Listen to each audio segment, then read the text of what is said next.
I have a friend who always wanted to be famous. And she was begging me to be in this talk with me the second she knew I was going to do a TED Talk. Well, I refused because this is my talk. Duh! But she wrote a letter about herself for the whole world to know her. And I'm going to read it just because I promised her. She also mentioned she wrote the letter from perspective of a third person for some reason. Let's start, shall we? I know this girl. She's 15 and her birthday lands in October around Halloween. Creepy. Anyways. She always wanted siblings, but due to the unfortunate circumstances, she's an only child till this day. She found a girl at school in first grade and they soon became best friends. And after a couple of years, they were like twins. After 8 years of friendship, and right when they needed each other the most, her friend immigrated.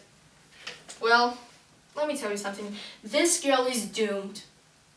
Sorry, it's the truth. She's a ballerina, gymnast, singer, and she likes to draw fashion sketches sometimes. She also once won a bronze medal in an international Olympiad. And because of that, everybody tells her that she's smart. But she doesn't quite believe them. Well, maybe it has to do with her low self-esteem. For the love of God. She won a freaking bronze medal. And she still doesn't feel smart? What? I also think she's stunning. Narcissist. Grayish green eyes with long curly brown hair. God. Please don't tell me she doesn't feel beautiful either. Well, I'm not talking behind her back. First, because of the cliche that says, when you say anything to their face, it's not talking behind their back anymore. Well, I've said it to her face a couple of times. Second, because of the fact that she makes fun of herself with the term crazy. And third, because, technically, you cannot talk on your own back, can you? As some of you might know by now, I'm the girl from the letter. Yes, I wrote the letter about myself. And yes, I'm a ballerina. And again, yes, people call me crazy, which is offensive. Of course they don't say it out loud, but it's just a look on their face when I tell them that I see a therapist and I'm on psychiatric medication. They automatically think of the term crazy, which is nothing more than a stereotype, and I'm so sick of it. The question is, who do we call crazy? 1 out of 4 has a mental illness, so are you just gonna walk around and call 25% of the population crazy? Well, Elizabeth Medina had a great example. Take the person in front of you and behind you, the person to your left and to your right. There will be 4, and one of them has a mental illness.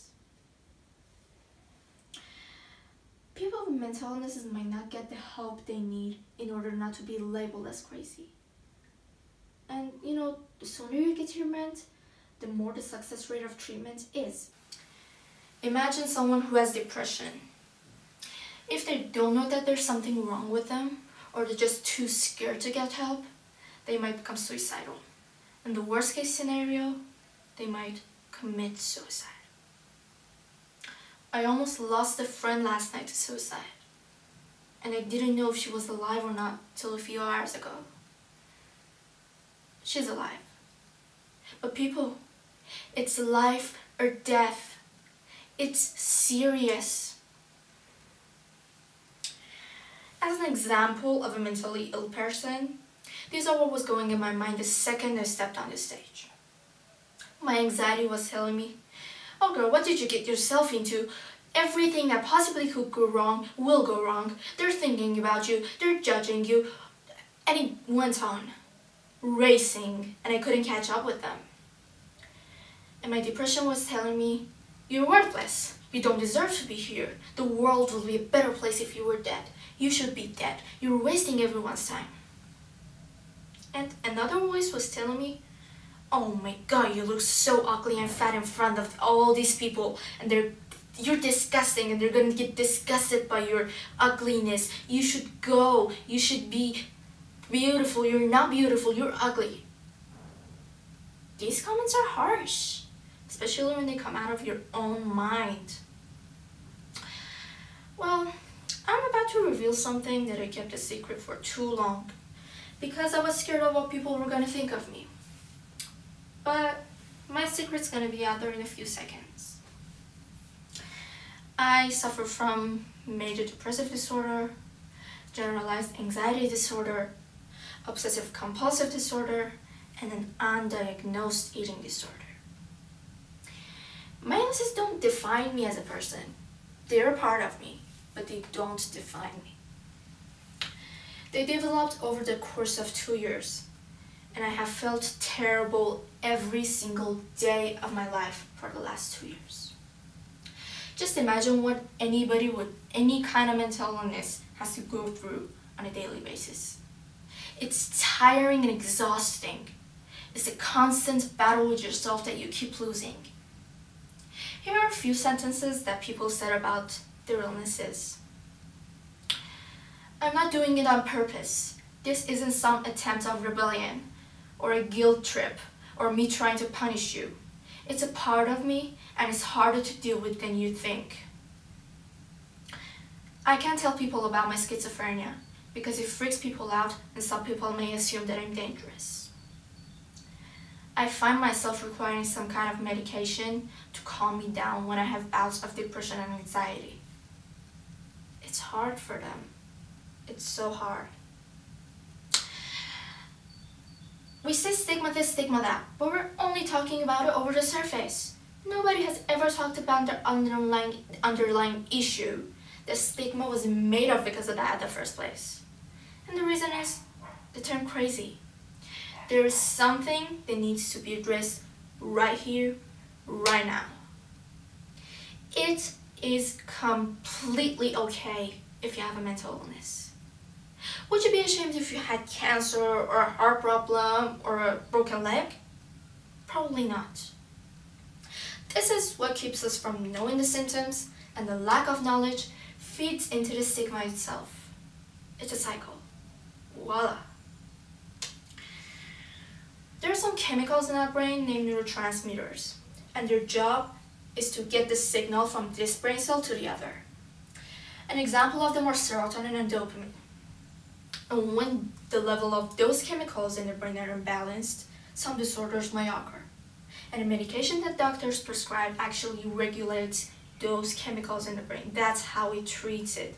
It's nothing magical. What seems weird to you feels normal to us. Imagine someone who has hallucinations and hears voices that aren't there. They react to the voices the exact same way that you would have reacted if you were hearing those voices. They might seem disoriented and in distress. But you, yourself, come with me for a second. Imagine someone telling you that you're worthless, you should go kill yourself or hurt somebody, etc. over and over again. You cannot stop it. If it was coming from a device or a person, you could destroy the device or kill the person if needed. But in this case, there's absolutely nothing that you can do. No matter how many times you hear it, you will never get used to it. It will be still as scary as the first time. Of course it will cause distress. The same thing happens with eating disorders. You might notice odd behaviors, but they might not feel it. So basically what is happening here is that we call out someone because of something that isn't their fault, nor they can change. So why do we still call them crazy? My illnesses don't define me as a person. They're a part of me, but they don't define me. I have a name, Donya.